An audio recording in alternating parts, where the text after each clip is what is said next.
विद्यार्थियों, पिछले वीडियो में chemical bonding and molecular structure के अंतर्गत इंट्रोडक्शन यानी प्रस्तावना के अंतर्गत दो परमाणुओं के बीच रासायनिक आबंध क्यों बनते हैं और लुईस सिंबल क्या है जैसे विषय का अध्ययन किए थे।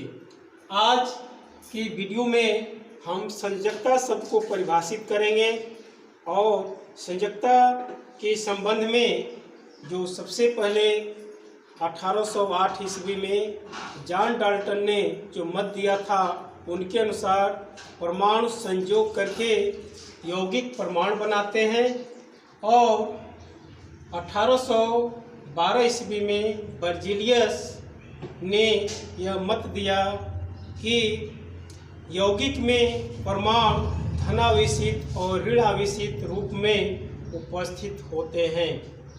1856 ईस्वी में फ्रैंकलिन ने संयोजकता शब्द को दर्शाते हुए ये बताया कि संयोजकता से अर्थ है संयोजन क्षमता या कैपेसिटी टू ज्वाइन। संयोजकता का अर्थ संयोग करने की क्षमता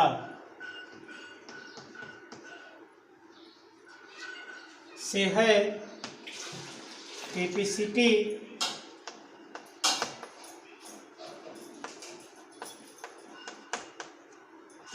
टू ज्वाइन और पावर टू ज्वाइन यानी एक तत्व का परमाणु दूसरे तत्व के परमाणु के साथ जिस क्षमता के साथ संयोग करता है वहीं उसकी संयोजकता होती है। प्रारंभ में हाइड्रोजन की संयोजकता एक मानकर अन्य तत्वों की संयोजकता को परिभाषित किया गया। जैसा हाइड्रोजन की संयोजकता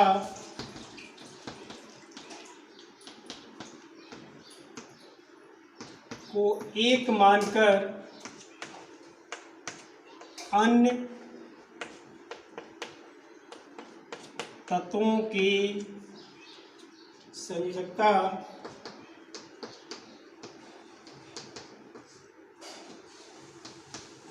को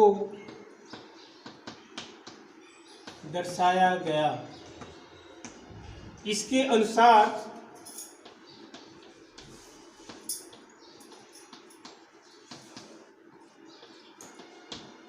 किसी तत्व की संयोजकता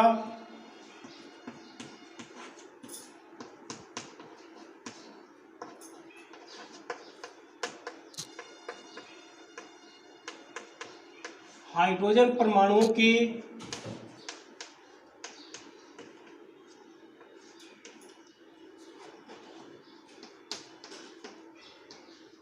वह संख्या है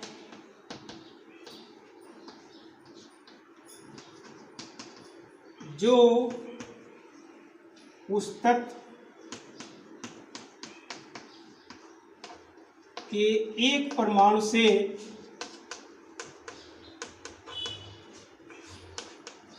संयोग करता है।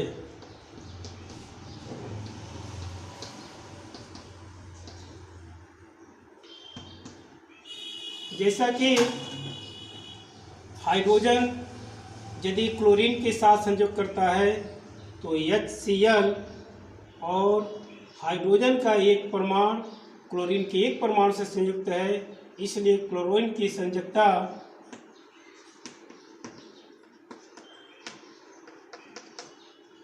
एक हुई। इसी प्रकार NH3 में नाइट्रोजन का एक परमाणु हाइड्रोजन के 3 परमाणु संयोग करता है, इसलिए यहाँ पर NH3 में N की संयोजकता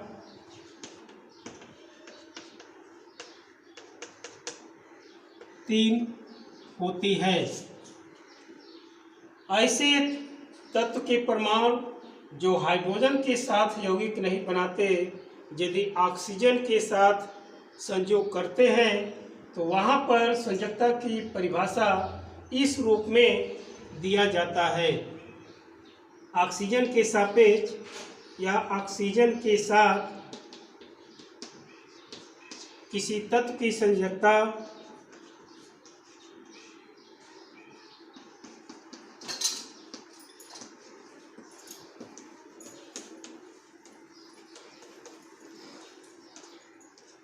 ऑक्सीजन परमाणु की संख्या का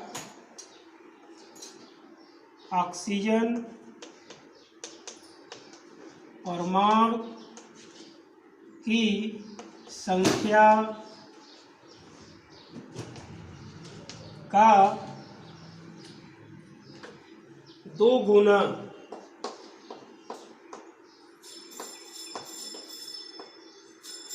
जो उस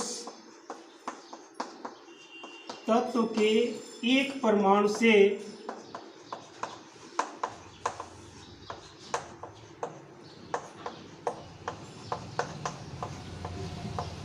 संयोग करता है। तो यदि किसी तत्व की संयोजकता ऑक्सीजन के साथ प्रदर्शित करनी है, तो यदि ऑक्सीजन उस तत्व के साथ यौगिक बना रहा है, यथा CO2 में, तो ऑक्सीजन परमाणु की संख्या का 2 गुना, यानी कार्बन के साथ यहाँ पर ऑक्सीजन का 2 परमाणु है संयुक्त, इसलिए ऑक्सीजन की परमाणु की संख्या का 2 गुना यानी 4। इस प्रकार कार्बन की संयोजकता यहाँ पर 4 होगी। इसी प्रकार अन्य यौगिकों में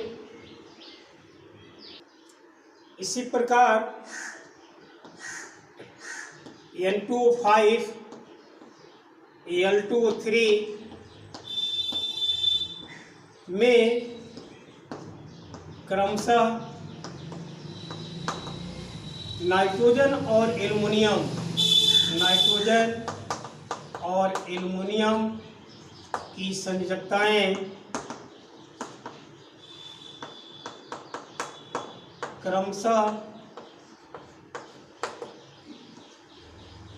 N2O5 यानी 5 का 2 गुना 10 और 10, चूँकि नाइट्रोजन का 2 परमाणु 10 यानी 1 परमाणु 5 से, इसलिए नाइट्रोजन की संयोजकता 5।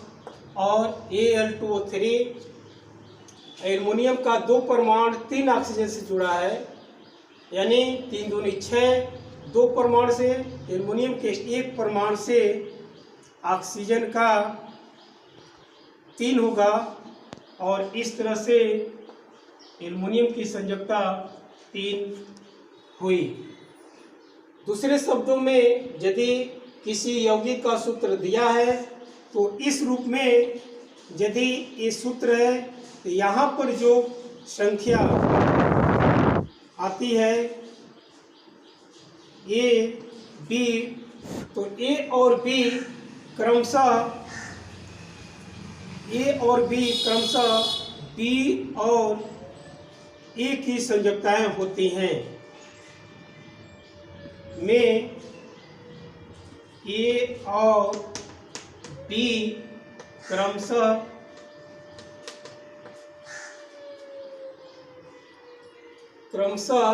B और A की संयोजकताएं B और A की संयोजकताएं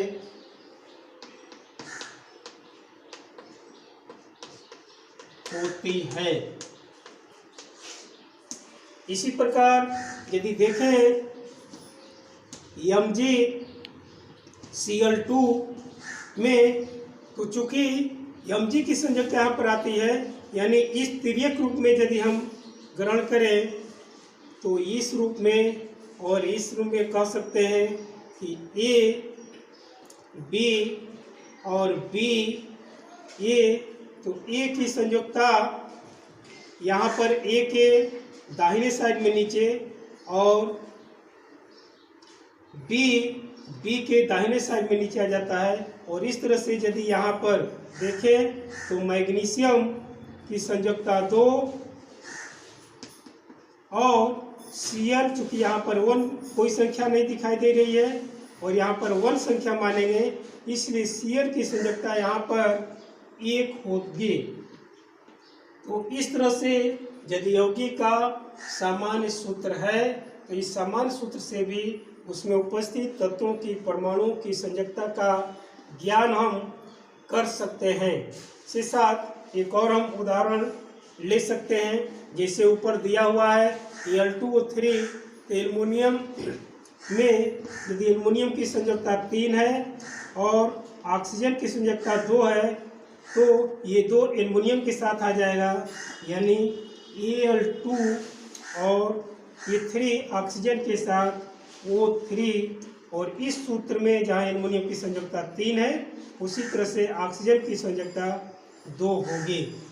तो इस समान आइडिया से भी हम यदि यौगिक दिया हुआ है और वहाँ पर उस यौगिक में किसी परमाणु की संयोजकता का निर्धारण कर सकते हैं। इसके बाद 1916 ईस्वी में लुईस और कोसेल ने संयोजकता का इलेक्ट्रॉन सिद्धांत प्रस्तुत किया, जिसे 1919 ईस्वी में लैंगम्यूर ने संशोधित किया। तो ये संयोजकता का इलेक्ट्रॉन सिद्धांत क्या है? इस सिद्धांत के अनुसार electronic theory of valency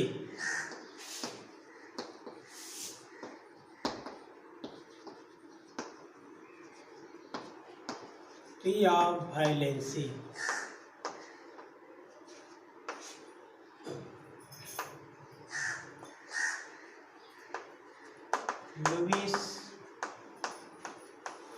Kossel 1916, जिसे 1919 ईस्वी में लैंगम्यूर ने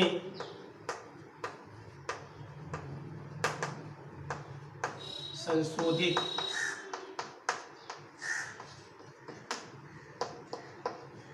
रूप में प्रतिपादित किया।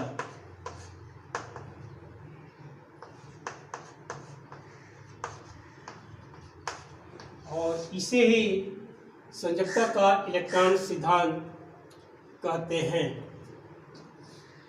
संयोजकता का इलेक्ट्रॉन सिद्धांत के जो प्रमुख अभिग्रहित हैं, उसके अनुसार लुईस की जो स्थिर ऑक्टेट यानी अष्टक जो घनी व्यवस्था थी, ऑक्टेट घनी व्यवस्था को त्याग करके एक नए रूप में इन्होंने एक मत दिया, और जिसके अनुसार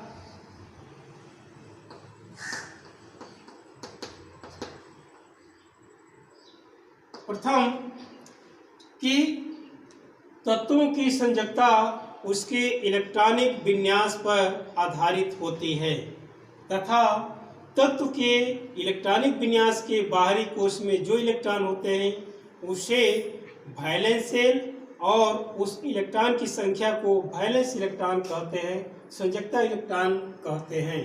तो इसके अनुसार तत्वों की संयोजकता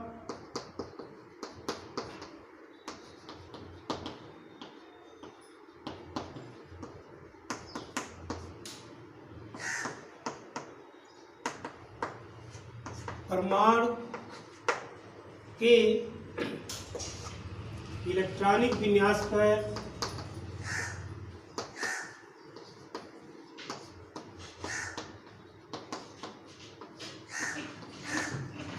आधारित है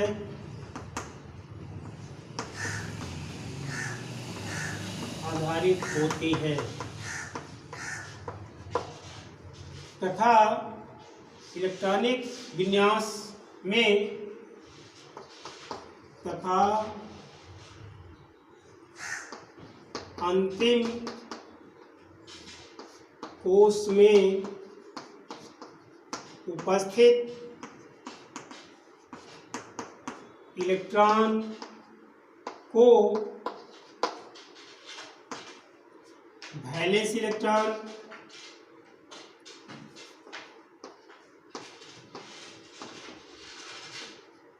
संयोजकता इलेक्ट्रॉन तथा अंतिम कोश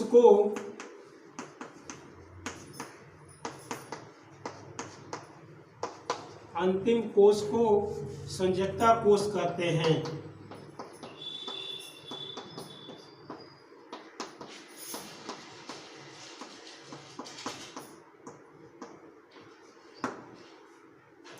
दूसरा जो पोस्टुलेट है, इसके अनुसार अक्रिय या उत्कृष्ट गैसें क्रिया नहीं करती या दूसरे परमाणु के साथ संयोग नहीं करती, क्यों कि उनके बाहरी कोश में 8 इलेक्ट्रॉन होते हैं हीलियम को छोड़ करके। उत्कृष्ट गैसें या नोबल गैसें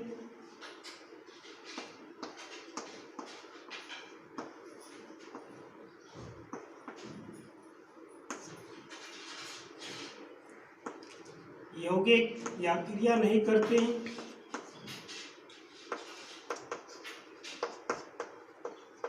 नहीं होते, क्रियाशील नहीं होती हैं, क्योंकि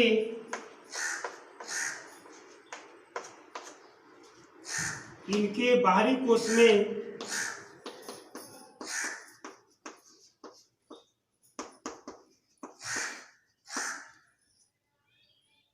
8 इलेक्ट्रॉन पूरित होते हैं।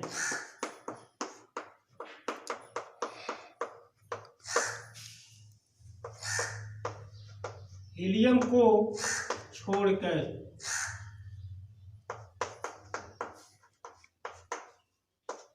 जहां पर हीलियम में एक ही कोश है पहला, और उसमें पहले में 2 अधिकतम इलेक्ट्रॉन हो सकते हैं, इसलिए हीलियम केवल 2 अंतिम इलेक्ट्रॉन। और इस तरह की संरचना में हाइड्रोजन और लिथियम ऐसे तत्व हैं जो अपने बाहरी कोश में 2 इलेक्ट्रॉन रखने की प्रकृति रखते हैं।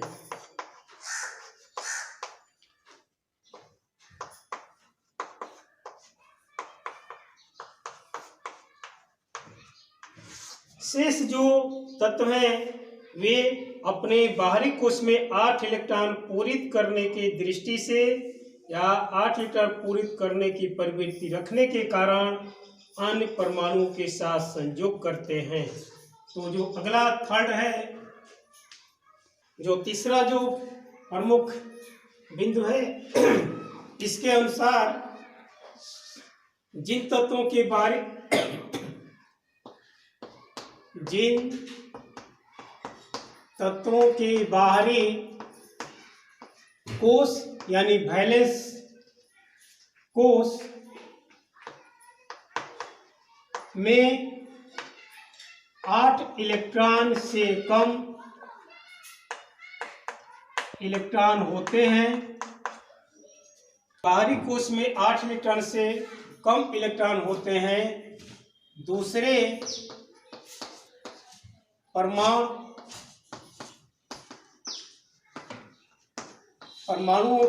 इलेक्ट्रॉन स्थानांतरण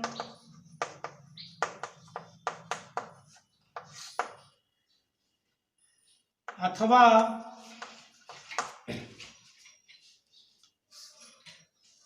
इलेक्ट्रॉन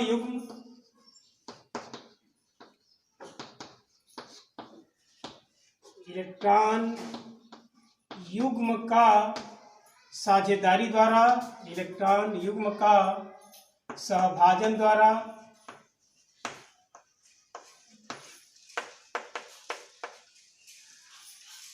और बनाते हैं।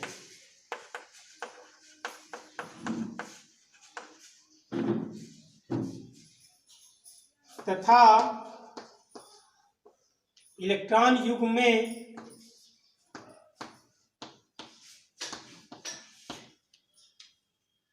संलग्न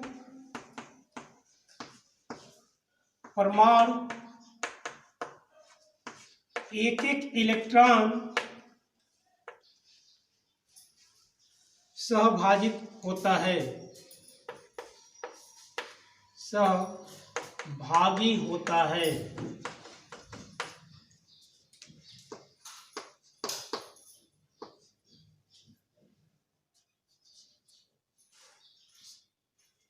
फोर्थ,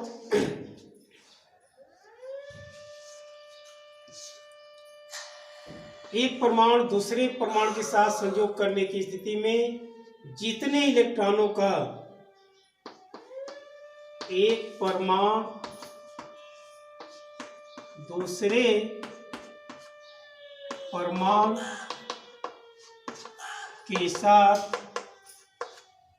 संयोग करने की स्थिति में जितने इलेक्ट्रॉन का स्थानांतरण अथवा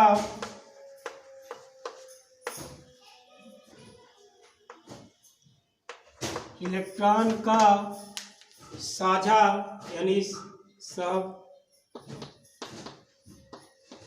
साझा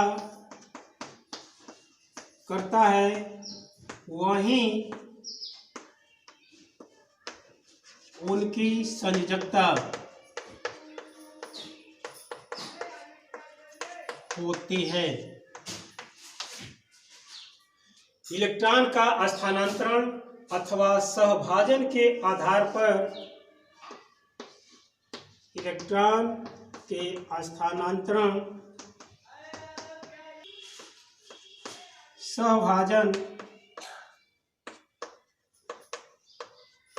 साझे के आधार पर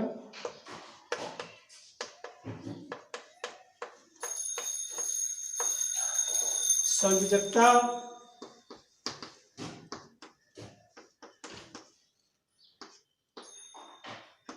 अथवा यौगिकों को निम्न तीन प्रमुख वर्गों में रखते हैं: वैद्युत संयोजी, इलेक्ट्रोवैलेंसी,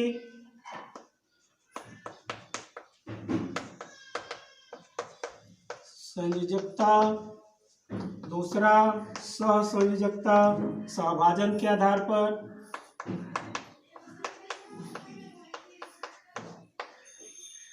और थर्ड उपसह संयोजकता।